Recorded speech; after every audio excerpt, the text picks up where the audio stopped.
हाजी सबू सिद्दीक ने अपनी शुगर फैक्ट्री पूरी तरह से बंद कर दी। ये फैक्ट्री इतनी बड़ी थी कि इसके जरिए बनाई गई शुगर पूरे इंग्लैंड में इस्तेमाल की जाती थी। बहुत कम लोग जानते हैं कि बाटा कंपनी भी मुसलमानों की थी, जिसे असहयोग आंदोलन के दौरान एक अंग्रेज ने खरीद लिया था। आपको ये जानकर शायद हैरानी हो कि भगत सिंह का केस लड़ने वाला शख्स भी एक मुसलमान था। बैरिस्टर आसिफ अली ने भगत सिंह का केस तब लड़ा जब कोई भी भगत सिंह का साथ देने को तैयार नहीं था। इंकलाब जिंदाबाद का नारा देने वाले हसरत मोहानी भी एक मुसलमान थे। उन्होंने ही भारत की आजादी की रूपरेखा तैयार की थी।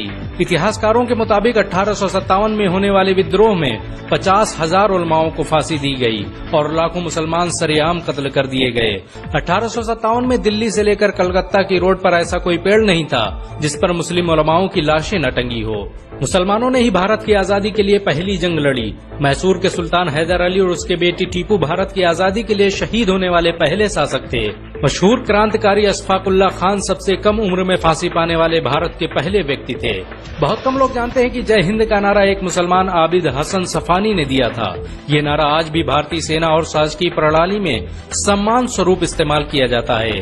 तिरंगे का निर्माण करने वाली सुरैया तैयब जी भी एक मुसलमान थी। उन्होंने ही भारत के राष्ट्रीय ध्वज को वर्तमान रूप दिया था। कानपुर में पैदा होने वाले अजीमुल्लाह खान ने ही मादरे वतन भारत की जय का नारा दिया था, जिसमें बाद में कुछ सांप्रदायिक लोगों ने माता शब्द को जोड़ दिया। आपको ये जानकर शायद हैरानी हो कि भारत का पहला राष्ट्रीय गीत अजीमुल्लाह खान ने ही लिखा था। बहुत कम लोग जानते हैं कि मौलाना कासिम नानोतवी ने दारुल उलूम देवबंद की स्थापना अंग्रेजों को भारत से निकालने के लिए की थी। इस मदरसे का मकसद देश में ऐसे नौजवानों को पैदा करना था जो भारत की आजादी में योगदान दे सकें। रेशमी रुमाल आंदोलन की शुरुआत करने वाले मौलाना महमूदुल हसन और मौलाना उबैदुल्ला सिंधी दारुल उलूम देवबंद के ही छात्र थे। मौलाना उबैदुल्ला सिंधी ने सुभाष चंद्र बोस के साथ मिलकर भारत की पहली अस्थायी सरकार की स्थापना की थी और वह भारत के पहले गृह मंत्री भी थे। आपको ये जानकर शायद हैरानी हो कि मौलाना महमूदुल हसन ने ही 1920 में गांधी को महात्मा का लक़ब दिया था। उनका ये नाम इतना मशहूर हुआ कि पूरी दुनिया में गांधी महात्मा गांधी के नाम से जाने जाने लगे। महमूदुल हसन ने ही हकीम अजमल खान के साथ मिलकर 1920 में जामिया मिलिया इस्लामिया यूनिवर्सिटी की स्थापना की थी, ताकि भारतीय शिक्षा तंत्र को अंग्रेजों के चंगुल से आजाद करवाया जा सके। आपको ये जानकर शायद हैरानी हो कि काला पानी जैसी दर्दनाक सजाओं को पाने वाले 90% से अधिक लोग मुसलमान थे। अंडमान निकोबार में आज भी सबसे ज्यादा कब्रें मुसलमानों की हैं। मुसलमानों के अलावा दूसरे लोगों ने काला पानी से बचने के लिए न सिर्फ माफीनामे लिखे बल्कि अंग्रेजों की मुखबिरी भी की। मुसलमानों ने ही अंग्रेजों के खिलाफ सबसे पहले हथियार उठाए। 1772 में शाह अब्दुल अजीज ने अंग्रेजों के खिलाफ फतवा देते हुए ऐलान किया कि अंग्रेजों की गुलामी हराम है और हर मुसलमान पर फर्ज है कि वो अपने मुल्क और देश की आजादी के लिए खुद को कुर्बान कर दे। 1857 में होने वाले विद्रोह की प्लानिंग एक मुसलमान मौलवी अहमदुल्लाह शाह ने की थी। वो भारत के अकेले इंसान थे जिन पर अंग्रेजों ने 50,000 रुपए का इनाम रखा था। यह रकम इतनी बड़ी थी कि राजा जगन्नाथ ने पैसों की लालच में आकर अहमदुल्लाह शाह की मुखबरी कर दी और अंग्रेजों ने उन्हें शहीद कर दिया। बहुत कम लोग जानते हैं कि 1857 में शहीद होने वाले 90% लोग मुसलमान थे। जालियांवाला बाग में जनरल डायर की गोलियों का निशाना बनने वाले अधिकतर लोग भी मुसलमान थे। भारत की आजादी का नेतृत्व करने वाले संगठन इंडियन नेशनल कांग्रेस के 9 से अधिक प्रेसिडेंट मुसलमान रहे। गांधी जी ने अफ्रीका में जहां वकालत की पढ़ाई की, वो कॉलेज भी एक भारतीय मुसलमान का था और वह जब भारत में आए तो उन्होंने आजादी के लिए अली ब्रदर्स के साथ काम करना शुरू किया, जो कि मुसलमान थे। बहुत कम लोग जानते हैं कि 1921 में केरल के मुसलमानों द्वारा अंग्रेजों के खिलाफ लड़ी गई जंग में 3000 से अधिक मुसलमान शहीद हुए थे और 50,000 मुसलमानों को जेल में कैद कर दिया गया था। ये आंदोलन मोपला मुस्लिम आंदोलन के नाम से जाना जाता है। 1942 में शुरू हुए भारत छोड़ो आंदोलन की रूपरेखा मौलाना अबुल कलाम आजाद ने तैयार की थी।